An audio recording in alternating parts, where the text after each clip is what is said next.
new Genshin live stream happened this week, and there's been quite a lot of talks about this new live stream.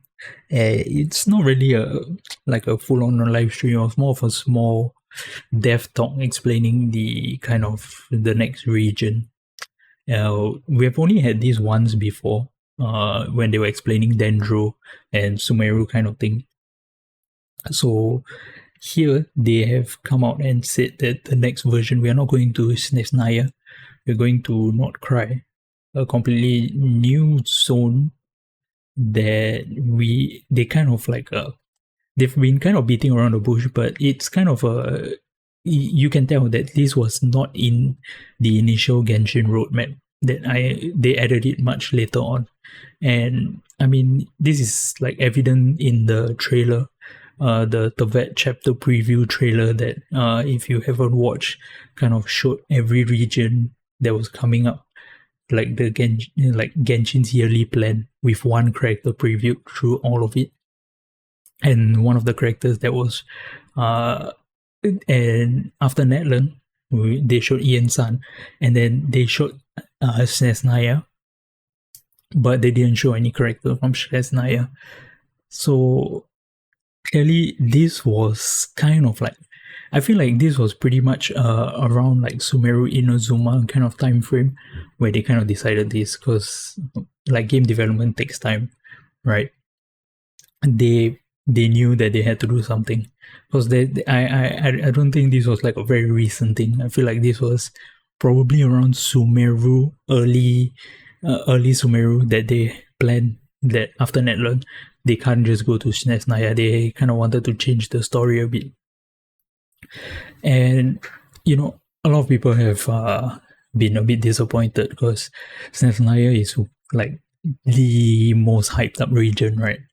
Like, you can say anything about like Netland being the region of war, or Fontaine with the justice, but everybody wants to see the Cryo Archon meet the Harbingers, but now we have to go, all that is delayed, because I'm 100% sure we're not getting the Cryo Archon dispatch. This 6.0 time frame, which is kind of crazy if you think about it. Like an entire 6.x patch, we won't get anyone that is an Archon.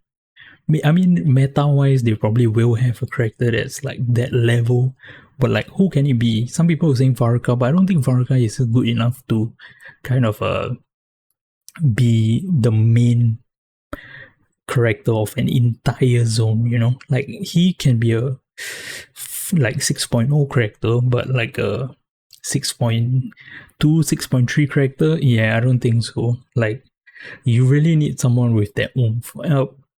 My guess is Alice, but I don't know, like, is it too early for her? I mean, we have Skirk coming around, right? Like, Skirk is not that far off. Skirk is like 5.7, 5.8, you know, because they showed the kind of character previews, and Skirk is the only one left, right? So she should be after the chef character. And I thought Skirk was much later down the line. You know, I thought she would be coming on around like Dainsleif kind of era, but she's coming out now. So is Alice a crazy guess? Maybe not, who knows? But Nord Krai, a lot of people have been kind of a lot of mixed opinions, a lot of mixed emotions. Some people are really excited because, you know, for the first time we are going into a zone not knowing anything about it, right? Like, we kind of knew themes of each region. Like, Sumeru was in the Academia, Fontaine was Justice, Netland was War. Nord Krai, we have no idea. We don't even know what any character from there looks like. Like, they showed, like, for example, this Wow Hunt kind of faction, and the Light Keepers, and then the guilds. So we do know like some things, but we actually haven't seen like playable characters from this region. And I think that's going to be the biggest like a question mark, the kind of biggest shadow glooming over this, is what are the playable characters going to look like? What are people going to be saving for, playing for, you know? Like you can, and also like Harbingers are going to be there, but how many are they going to release? Are they just going to release one? Is it like going to be Colombia or like Colombina, sorry, and like the Torre? Are they going to release a few harbingers in a patch? And kind of like the big harbingers, like if they do release them, right? When we go to SNES, are we going to get all the like the whatever harbingers, kind of thing? Like, so there is a lot of questions, and I think that is my personal stance. Is there are a lot of questions, and I am excited.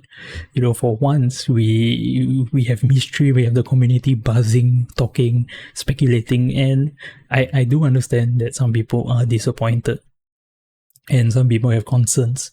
But if you really look at it, like Genshin, of all the Hoyoverse games, story wise and all that, like people would like to say like Netland wasn't that great or whatever, but I don't think like Netland was such a downgrade or upgrade over Fontaine. Like Fontaine had like the highest peak of Genshin in terms of storytelling with the Masquerade of the Guilty quest. But other than that, the other quests were not that hype. They were good quests, but they were not crazy good.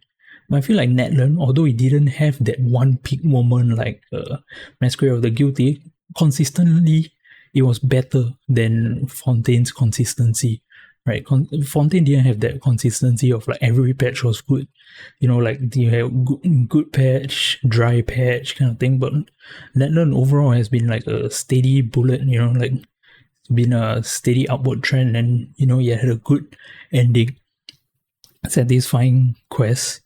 I don't think like exploration wise it was so much better in Fontaine. Like the underwater was cool, but it was really annoying that the underwater was like really restrictive. But in Netland at least you get to people who try to like exaggerate how much you have to use the Saurians, but you don't actually have to use them that much. Other than puzzles and stuff, you never use them in combat. And that was the kind of the biggest Fontaine complaint, was it in like the underwater you're forced to use certain fish, jellyfish, or the stingray, whatever kind of attacks in certain scenarios. But I think now we are going to a new region, new mechanics, moon maybe like star, gravity, there's going to be new gimmicks. And if you look at it, I think they've just been getting better and better, right? They kind of found that they kind of need to take their time, form identity of each region, kind of whether you like it or not. But like, it's not really the point whether everybody likes it or not, but there's something for everyone. And overall, it's never such a bad quality that you're like, I'm just gonna quit. Like, you can just put the game on pause, come back when something interests you, and you're just gonna have fun, right?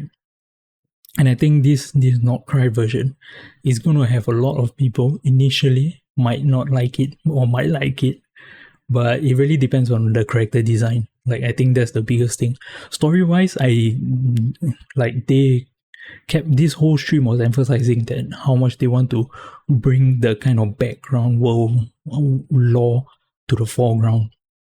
And like, they're also talking about how like Genshin is going to get more and more advanced, like not mechanically, but like they were saying like, like technology in Tibet is not that ancient, that Genshin isn't a medieval fantasy, right?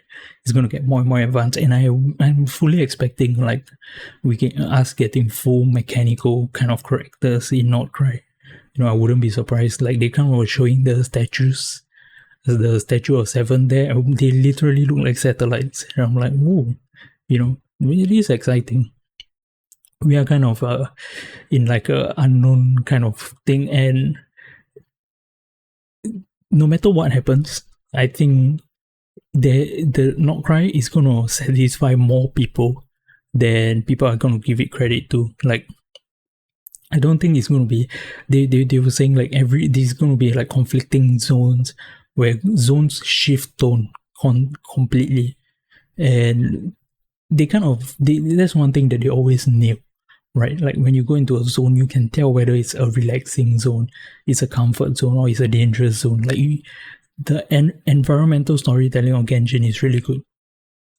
So them saying like how much importance that is gonna be in the next zone when it's already so good, it's like whoa, like they know what they kind of hyping this area up. And I think it's these live streams, and like over the next few weeks and months we're going to see more and more. I think these are all just to kind of like tell people, hey, although we are not going to Snaya, I know that's disappointing, but trust us, this next zone is going to be really amazing. And if you are worried, I wouldn't be. Just wait and see, and most importantly, experience it for yourself, right? Don't go online and go to Twitter or like TikTok and all these people, like they have criticism over Genshin, and when you ask them like what didn't you like, they're like, oh, I'm still in Inazuma. Like, oh, so you haven't played any of the stuff that you're complaining about. You just saw someone say online and then you're just regurgitating their points. Doesn't really make sense, right? So honestly, the best way is just see the live stream. If you're hyped, great. If you're not hyped, whatever. And just play it when it comes out, right? And form your own opinion. I think that's one thing that I feel like more Genshin players need to start doing. Form your own opinions. And it was quite nice that the Genshin devs were saying like all the mentioning games that they took inspiration for. Like they were saying like Final Fantasy, Witcher 3, it was quite like, oh wow, like you rarely see game devs kind of name drop their inspiration, especially in gameplay wise, right? Like, and then they were saying like, oh, we met Miyazaki, and I was like, whoa, like Elden Ring. Are we going to start seeing like Elden Ring inspired themes or characters? You never know. But it was nice to see them. Like the devs were really excited, but you could feel the energy. Like they are pumped for this region, and I'm like, and I was like, okay. At first I wasn't like, I was like, oh man, no cryo Archon, no harbingers. But now, after seeing this stream, after seeing them talk about it, kind of talking about their goals and where they want to be and what they are trying to portray, I'm like, okay, I'm behind it. I'm gonna wait and see. If it's disappointing, it's so be it. But I think give it a shot, and I'm willing to give them a shot, even though I've not really ever been that disappointed with Genshin story or gameplay wise. Like lack of quality of life improvements, game modes are like the two biggest issues that I have with the game. But gameplay wise, I mean, by gameplay I mean like characters and stuff, right? I've never really been that disappointed. Areas, new zones, I've never been that disappointed.